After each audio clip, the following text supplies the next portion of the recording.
बिहार के बदहाली का ये आलम है, बिक जाते हैं मुर्गा भात पे और वोट देंगे जात पे। पर सवाल ये उठता है कि बिहार के इस बदहाली वाले हाल का जिम्मेदार कौन है? एमएलए, एमपी, विधायक, सांसद, सरपंच या फिर मुखिया, या फिर हम जैसे जनता? बिहार के बदहाली का जिम्मेदार हम खुद हैं।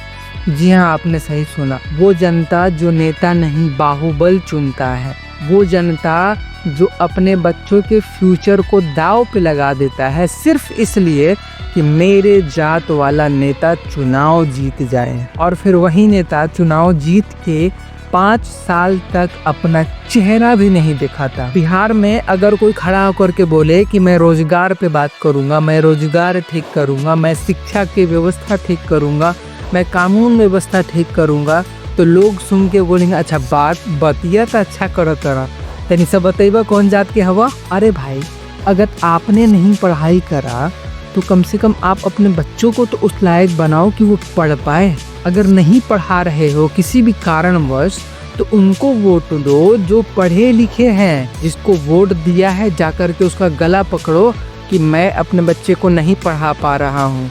आपको पता भी नहीं है कि पार्लियामेंट में आपके लिए कैसी कैसी स्कीम्स लॉन्च हो रही हैं, और जो दलाल चुन के आपने वहाँ पे भेजा है वो आपका पैसा कैसे वहाँ पे लूट रहे हैं, और वही पैसा मुर्गा चावल 1000 रुपये आपको देंगे वोट लेने के लिए। आप ही का पैसा आपको ही देंगे और आपसे ही वोट लेकर के अपना पैसा अपना अकाउंट भरेंगे वो लोग। आपको पता है बिहार के 2025-2026 का बजट कितना है? 3,16,895 करोड़। और आपको पता है कि बिहार का एजुकेशन बजट कितना है? 60,000 करोड़ के आसपास।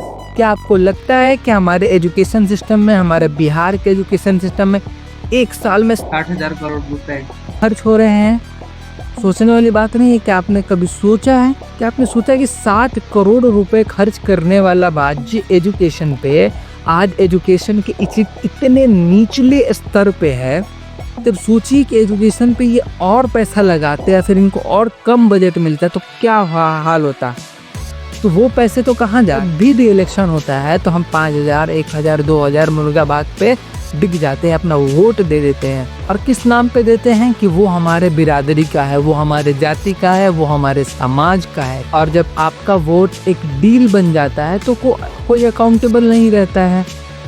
नेता ने पैसा दिया वोट के लिए और आपने अपना वोट बेच दिया, तो आप भी लायबल नहीं हैं किसी भी नेता से सवाल पूछने के लिए अगर आपने अपना वोट बेचा है तो, क्योंकि उसने अपना काम किया, आपने अपना काम किया। आपको पता ही नहीं है कि आपकी ताकत क्या है, आपको पता ही नहीं है कि आपका वोट, एक वोट क्या मायने रख सकता है। आपकी एक वोट से एक सरकार गिर सकती है और आपके एक वोट से एक नया बिहार बन सकता। जो नेता से, जो विधायक से आप मिल नहीं सकते हैं, वही नेता, वही विधायक चुनाव के 1 महीना पहले आपके दर पे आकर के भीख मांगेगा कि चचा देख लीजिएगा, चची देख लीजिएगा, थोड़ा देख लेना बाबू, वोट दे देना, ऐसे करके। तो आप समझो कि आपके पास एक लोकतांत्रिक शक्ति है और उस शक्ति का अगर आप दुरुपयोग करोगे तो फिर दिक्कत है ना। और बात ये भी कि आप उनसे सवाल भी नहीं करते हो। अगर वो आते हैं तो हाँ ठीक है दे देंगे। अरे भाई, सवाल पूछो कि भाई 5 साल में कहाँ थे आप, हमारे लिए क्या किया है आपने। ये सब सवाल जब आप पूछोगे तो उनको लगेगा ये, लेकिन आप सवाल पूछते नहीं हो।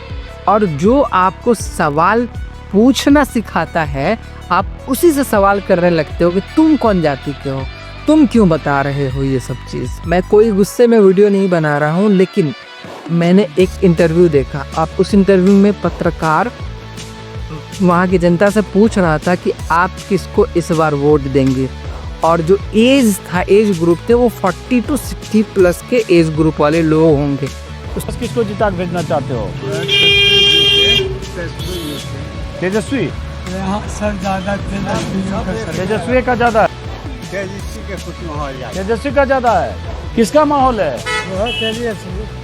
सबका एक ही नारा, इस बार आरजेडी, इस बार आरजेडी। तो पत्रकार ने वहीं पे पूछा कि क्यों भाई? उन्होंने कहा कि आरजेडी और तेजस्वी यादव को हम सपोर्ट कर रहे हैं। क्यों भाई? तेजस्वी यादव को क्यों आप सपोर्ट कर रहे हैं? वो वो यहाँ से पिछले बार भी जीत करके गए थे। ठीक है, अच्छी बात है, जीत करके गए थे। क्या उन्होंने जीतने के बाद काम किया? किसी के पास कुछ जवाब ही नहीं था, क्योंकि कुछ जवाब देने लायक था ही नहीं। चाचा लोग, आप अपने बच्चों के फ्यूचर का गड्ढा खोद रहे हो। आपकी तो मजबूरी थी कि आप किसी भी कारणवश पढ़ नहीं पाए, लेकिन कम से कम आप अपने बच्चों के फ्यूचर के बारे में तो सोच करके कुछ सिक्योर डिसीजन लीजिए। उनके लिए अंधेरा मत खोदिए। पढ़े लिखे लोगों को वोट कीजिए, राजनीति को साफ और सुथरा बनाइए। और सबसे बड़ी आयरनी तो ये है कि जिस राज्य में 243 विधायक में से 168 विधायक पे क्रिमिनल केसेस हैं, तो सोचो एक स्टूडेंट के ऊपर झूठा FIR हो जाए तो उसके सरकारी नौकरी लगने की जो चांस है वो ना के बराबर हो जाती है। और यहाँ पे राजनीति में एक नेता 40-40 केस लेकर के विधायक जी बने हुए हैं। इस बार 2025 के चुनाव में आपके पास मौका है, वोट उन्हें दो जो शिक्षा, रोजगार, पलायन की जैसे मुद्दों पे बात कर रहे हो और जो सच में सिस्टम को बदलना चाहते हैं। अगर आपका विधायक आपके एरिया में आकर ये बोलता है कि प्लीज़ मुझे वोट दे देना, तो आपका ये कर्तव्य है, आपका ये फ़र्ज़ है कि आप उससे एक सवाल ज़रूर कीजिएगा कि आपने पिछले 5 साल में मेरे लिए क्या किया है। मैं जानता हूँ ये वीडियो उन लोगों तक नहीं पहुँचेगा जिनको इसकी सबसे ज़रूरत है, लेकिन आप तक पहुँच गया है तो आपकी ये जिम्मेदारी है कि इस मैसेज को पूरा शेयर करें ताकि उन तक पहुँच पाए। शेयर करो, कमेंट करो और कमेंट में ये लिखो कि मैं पढ़े लिखे नेता को ही वोट करूंगा। बिहार तभी ही बदलेगा जब बिहार के वोटर समझदार हो जाएंगे। वोटर ही बिहार को बदल सकते हैं, कोई नेता नहीं बदलेगा। सिर्फ और सिर्फ आप और हम जैसे वोटर ही बिहार को बदल सकते हैं। वोट किसी जात बिरादरी के लिए नहीं, आप अपने बच्चों के फ्यूचर के लिए वोट कीजिए, क्योंकि वोट आपका है और बदलाव भी आपके ही हाथ में है। मैं हूं TK रहमान और ये आवाज़ उन सब के लिए है जो बिहार को बदहाली में नहीं बदलता हुआ देखना चाहते हैं। पढ़े लिखे नेता को वोट दो और बिहार को बदलो।